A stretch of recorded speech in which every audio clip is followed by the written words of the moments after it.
What's up, YouTube? Thanks for joining me today. Fred here. If you're new to the channel, I do car and motorcycle stuff. So on to today's video. So the vehicle I want to talk about today that's cutting edge, everybody's talking about it, is the new 2021 Ford Bronco. Now I know it's a little bit different from the fast motorcycles and cars that I normally am talking about and driving and filming, but I wanted to start a branch kind of talking about upcoming things. And the Bronco is really just an interesting car. They don't come along that often, so I wanted to talk about it. So there are a lot of different videos out there that talk over all the different tech specs, that talk over all the different things about the new Ford Bronco, and I didn't want to take that approach. You can go and read all the promo material from Ford, you can go and learn a lot about the vehicle, all the nitty-gritty, the dimensions and all this stuff, but I wanted to take a little bit higher level view of the things that I found most interesting when reviewing all that information, as well as something that I don't think anyone else has covered or mentioned that showed up in some of the stock videos and photos that they sent of the vehicle. So I'll cover that at the end. So stick around, hit the like button if you enjoy the video, and we'll get into it. So the first thing that I really like about the new Bronco is that it is staying true and is an evolution of the styling of the first generation Bronco. That Bronco was made from 1966 to 1971.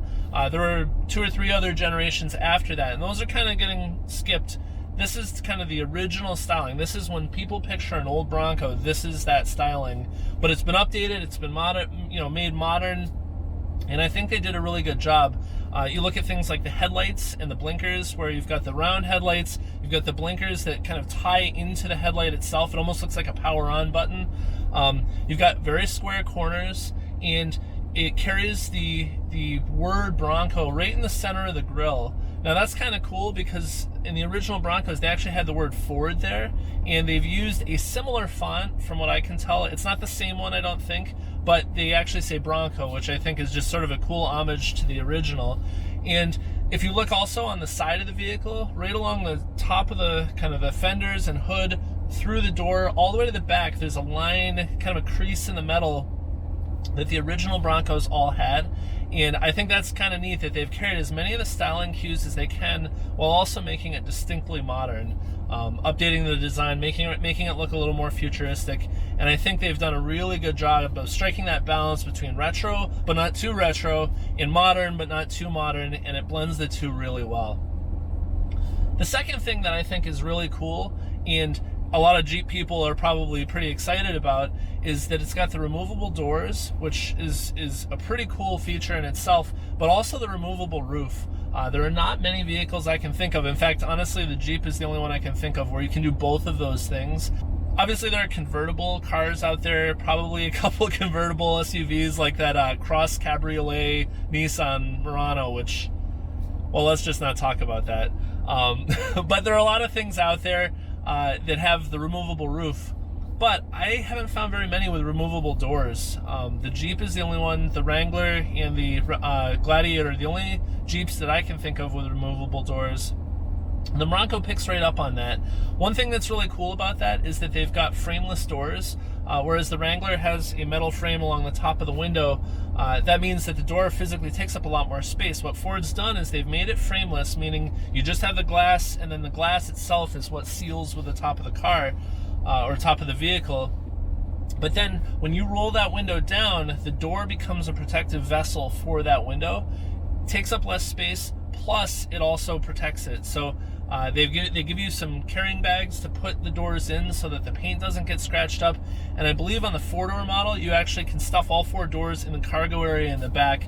I haven't heard mention of that for the 2-door, so I don't know if you still can retain the back seats, but the back seats do fold down. And I don't know how big that cargo area is, but in a pinch, you definitely can fold the seats down and lay the doors in the 2-door. So I think that's pretty cool. They also have put the mirrors to be mounted on the frame right in front of the A-pillar, right in front of the windshield. And for anyone who doesn't know, on a Jeep, when you pull the door off, the mirror is actually attached to the door. And so that ends up being something that you then need an aftermarket solution. There are a lot of companies that make like a bolt-on thing that attaches to the frame of the windshield, or various other options. But you need to retain that for street legal ability. So it's pretty cool that they thought of that, and they said, hey, you know what, let's just mount them on the car, and then when you take the doors off, it's not going to be a problem. So I think that's really cool. One other cool piece about removing that roof is if you do it on the Jeep, you actually have a crossbar kind of between the front seats and the back seats in the Jeep Unlimited, and that's fine. It's there for structure. I mean, in a crash, you want the most structure you can if the vehicle's going to roll over, but Ford was able to design their vehicle so that it's got the necessary structural strength in those frame rails that go along the sides of the vehicle that you don't have that crossbar. Think of it a little bit like if you're riding in one of the new Teslas, for example, where the whole roof is glass and there's basically an unbroken view other than I think there's a crossbar at the front on some of the Teslas. You just have this panorama above you. So people in the back actually kind of feel like they're just riding in an open top, 60s convertible with no roll bar whatsoever. You just have the side rails, which is kind of cool. One other thing that's pretty neat about the ability to remove the doors and remove the roof, your vehicle's open air, you're going to be getting dust in there, dirt, mud, I mean, anything that a Bronco or Jeep owner can throw at it. Plus, you're going to be out in the elements. What if you leave the doors and the roof at home, you go out and it rains, and your vehicle gets dirty? Well, they've thought of that. So they're actually going to offer a marine grade vinyl for all of the interior seats and kind of soft touch materials, so you can hose down the inside of the car. I'm not sure what that means as far as like the infotainment. Probably you don't want to hose that, but definitely the seats, the floor, the floor mats, all that stuff, you can just take a hose and get all the worst of the gunk out pretty easily. And additionally, they've taken a feature that I've seen in some older Wranglers. I'm assuming the new ones have it, but that's a rubberized drainable floor that you actually can pull a rubber plug out, hose down the car, all the water drains out, so it's not like you have puddles and standing water stuck in your car. So I think that's really cool. It gives you the option, especially if you've been really doing some off-roading and you go with like the half doors or the doors with the openings or no doors, your car is going to get dirty, and this gives you a pretty easy way to do the majority of the cleaning. All right, so the third thing that I think is really cool and something I haven't seen in other vehicles is the ability to have off-road trail maps integrated right into the GPS. Any car that you buy with GPS, you've got on-road, you've got all this stuff that lets you travel and see where you're going and put in waypoints and destinations. But Ford's taken it kind of one step further, and you actually have an off-road GPS where you can upload all the different trail maps for all the kind of popular off-road trails in the US. I'm assuming they're probably going to add maps for other countries as well. I don't know, they haven't mentioned it, but it allows you to have thousands and thousands of trail maps available in your car so that you know exactly where you are. If you're doing like some of the routes out in Silverton, Colorado, or Moab, Utah, you actually know where you are so you don't get lost. Additionally, and I think this is really cool, is similar to the Corvette, it has a PDR. This lets you record everything that's going on. And I don't think they call it a PDR, it's like an in-car camera system of some kind. But they include this in-car video system, so you can film out the front of the car, built into the car, so you don't need to attach a GoPro or anything. And it'll keep track of all the different things about the vehicle, the telemetry data, so what gear you're in, how fast you're going, probably like tilt and lean angles, but then it lets you record all of that with those overlays. Additionally, on the side, you can actually include those maps. So you can say, this really cool river crossing is exactly here, and people watching your video, which you can upload online, can actually see where you were when you did that cool thing.